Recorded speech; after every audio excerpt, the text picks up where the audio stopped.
Week 1 in the NFL is always a dangerous place for hot takes. Everyone gets carried away with emotions. Everyone wants to declare a season doomed or a season saved after just 60 minutes of football. And normally, you'd be right to laugh at that kind of reaction. It's early, things change quickly, teams adjust. But sometimes, that little voice in your head saying, "Don't panic yet," gets drowned out by the much louder alarm bells ringing when you see certain things unfold. And after watching the Steelers open their season, I can tell you straight up, there are a couple of things worth panicking about. Now, before anyone jumps to conclusions, no, I'm not sounding the alarms about the run defense just yet. Yeah, it was rough, and yeah, a few guys stood out for the wrong reasons, but that's not where my real concern sits. When I look at the defensive front, I see enough tools, enough schemes, and enough reinforcements on the way to believe that situation could settle down. You got players who can be more aggressive, a mindset that can be sharpened, and coaching that can line everything up better. The bodies are there, the mentality is there, and with the right adjustments, that side of the ball isn't what keeps me up at night. What does? Well, for starters, let's talk about the snap counts in the backfield. Did you see them? 30 for Kenny Gainwell, 25 for Jaylen Warren. And if you were sitting there scratching your head, wondering why Gainwell looked like the starter deep into the game, the numbers back you up. The crazy part is that the production didn't justify it either. Gainwell finished with 7 carries for 19 yards, barely scratching 3 yards a run. Meanwhile, Warren, the guy who should clearly be featured, had 11 carries for 37 yards. Not exactly lighting the field on fire, but still a better clip and a tougher presence. And here's the bigger picture. Warren is simply better at everything. He's stronger through the middle, tougher to bring down, more explosive on the edge, more reliable as a pass catcher, and one of the very best backs in the entire league at picking up blitzes and keeping his quarterback clean. So how in the world is he out there less than Gainwell? That's not just questionable, that's reckless. And it cannot continue, especially heading into Sunday against Seattle. If this is a Mike Tomlin decision, if it's Arthur Smith experimenting with the rotation, or even if it just happened by accident, it has to be corrected immediately. You cannot convince me, or anyone paying attention, that Gainwell deserves to be the number 1 option in this backfield. Not even sharing the job evenly. Warren has to be the lead back, period. Because the truth is, this offense is already facing an uphill climb in running the football. The line has issues, the blocking is inconsistent, and the windows aren't exactly wide open. If you make things harder by voluntarily choosing the lesser option at running back, you're setting yourself up to fail. That's the kind of stubborn coaching mistake that can sink a season early. And that brings me to the other major red flag, the left tackle situation. Everyone wants to say that this year is a make-or-break season for Broderick Jones, the big test to see if he's worth investing in long-term. That's fine in theory, but here's where I push back. You don't just get a guaranteed season to figure it out when you're bleeding plays at the rate Jones did in Week 1. 3 sacks for pressures in one game. That's not just a bad day. That's catastrophic for an offensive line anchor. Because while people talk about wanting a long look at him before a 5th-year option decision, I'm thinking about the guy standing behind him. Aaron Rodgers or any quarterback really isn't going to survive behind that kind of protection. You could have the most creative offense in the league, the most talented backs and receivers in the world, and it still won't matter if your blindside blocker is getting turned into a turnstile. The ugly truth is this. If Jones keeps playing like that, Rodgers won't last a month. And if the run blocking continues to collapse at the line, the Steelers' rushing attack will never get off the ground no matter who's carrying the ball. That's why patience here is dangerous. I've said before that Jones shouldn't get more than a handful of games to prove himself. You give him September, maybe, but if the bleeding continues, you make a change. Because this team is not built for a development year. The roster is designed to compete right now. The stars are not getting younger. The window isn't wide open forever, and wasting it on an experiment at left tackle would be coaching malpractice. Now, let me be clear, I'm not sitting here pretending that Calvin Anderson is some savior waiting in the wings. He's not going to walk in at age 27 and suddenly play like an all-pro. But I feel pretty confident saying he's not going to allow 3 sacks and 4 pressures a week. Sometimes ordinary is enough. If the bar for Jones is simply be average, hold your own, then you can reach that by plugging in someone who already is average. You don't need to gamble on upside if the downside is getting your franchise quarterback destroyed before Halloween. And here's the thing that makes this sting even more. The Steelers aren't just any team in transition. They are in win-now mode, whether they want to admit it or not. Look at the age of their core players. Look at the veterans they've built around. This group was assembled to compete immediately, not to burn a season figuring out if a young lineman can someday live up to his draft slot. So when I see people arguing that the priority is giving Jones a long look, I just shake my head. That's not the priority.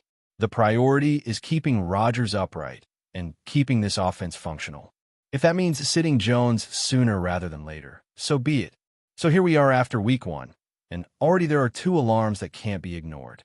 The first is the running back usage, where the coaching staff has to realize that Warren is the best option and needs the lion's share of touches.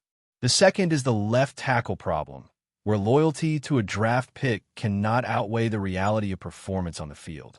These aren't overreactions, they're immediate and pressing concerns. Because while the season is long, the damage done in the first month can derail everything if left unchecked. There's another question hanging over this defense that fans are right to bring up, and it has nothing to do with the front 4 or the tackles on offense. It's about the linebackers, and more specifically, the curious absence of Cole Holcomb in week 1. The run defense was getting gashed, wide lanes were opening, and yet Holcomb barely touched the field outside of special teams. His defensive snap count? 0.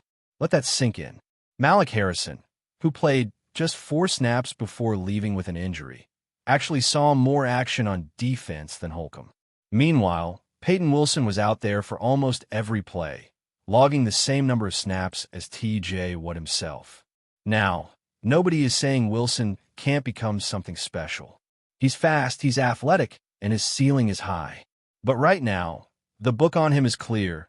He struggles against the run. He showed it as a rookie, and nothing in the opener suggested that weakness has magically disappeared. Holcomb, on the other hand, when healthy, has been a steady presence and more than capable of holding his own in coverage. The idea that Wilson is automatically better in that department is more about hype than reality. Holcomb has proven it on an NFL field.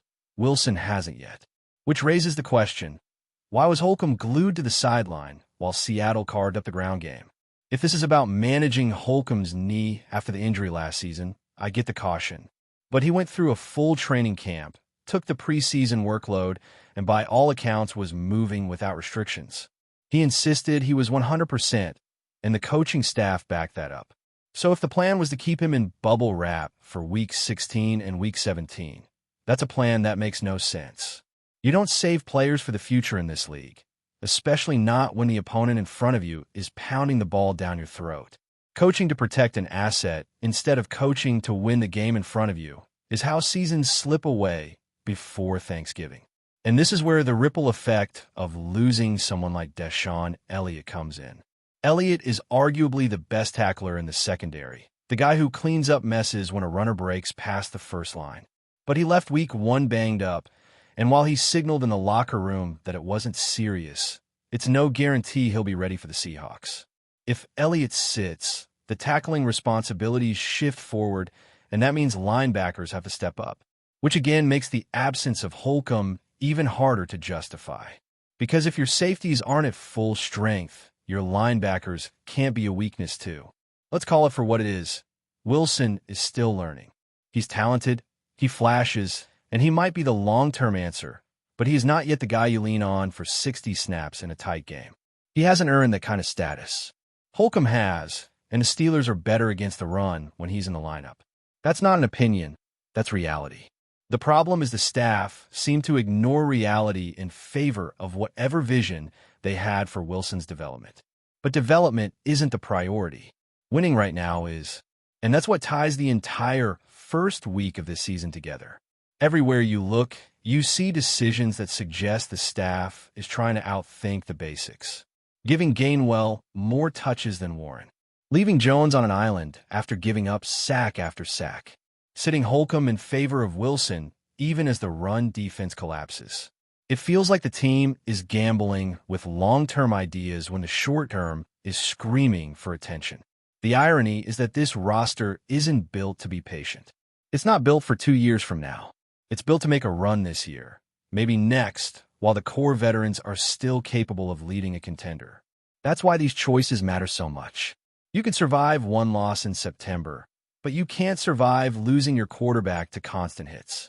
You can't survive sabotaging your best running back.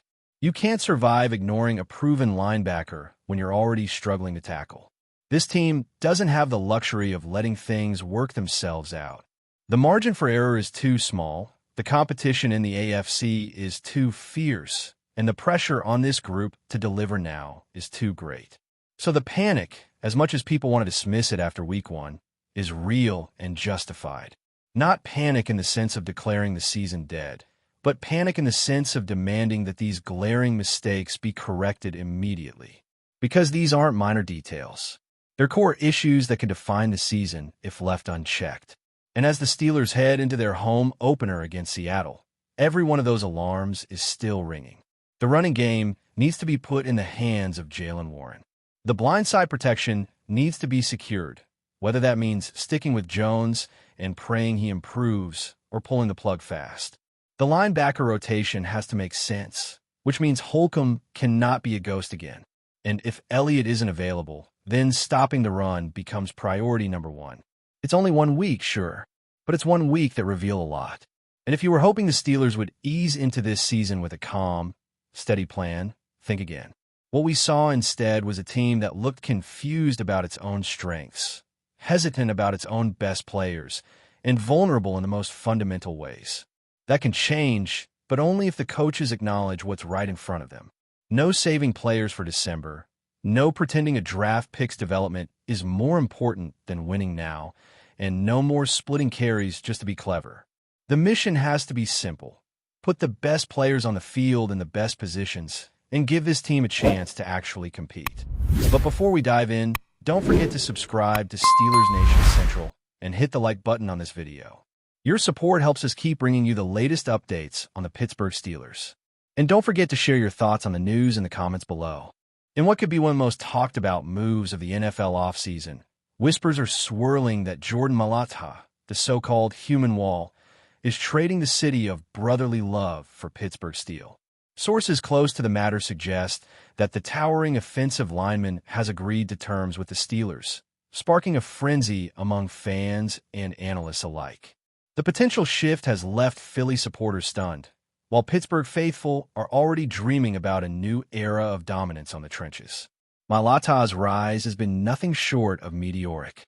From a raw talent discovered on the rugby fields of Australia to a legitimate NFL powerhouse, his journey has been watched with admiration and awe. Rumors hint that the Steelers' front office sees him as the missing link in their offensive line, a player capable of transforming both pass protection and run blocking to elite status. Insider chatter suggests that Pittsburgh's coaching staff has been enamored with his blend of agility, length, and sheer strength, envisioning schemes that could push the O-line and the entire offense to a new echelon. Speculation about the financials and contract details has kept sports media buzzing. While no official announcement has been made, sources claim the deal includes incentives that reward both performance and durability, signaling the Steelers' serious intent to invest in a cornerstone piece for years to come. The move also raises questions about Philadelphia's future plans. How will the Eagles replace a player of MAILATA's caliber? Someone who has consistently been described as a human wall against the league's fiercest pass rushers? The chatter around MAILATA's move isn't just about XS and OS. It's a statement. If these rumors hold, Pittsburgh may have just upgraded their line from solid to nearly impenetrable, altering the balance of power in the AFC North. And as fans debate the implications, one thing is clear. Jordan MAILATA's potential arrival in black and gold is the kind of news that will dominate locker room talk, sports bars, and highlight reels alike. The human wall might be building a new fortress, and everyone wants a front row seat to watch it happen. That's it for this update. If you enjoyed the video and want to keep receiving exclusive news about the Pittsburgh Steelers, make sure to subscribe to Steelers Nation Central and give this video a like. We always look forward to hearing your comments and opinions. See you in the next video.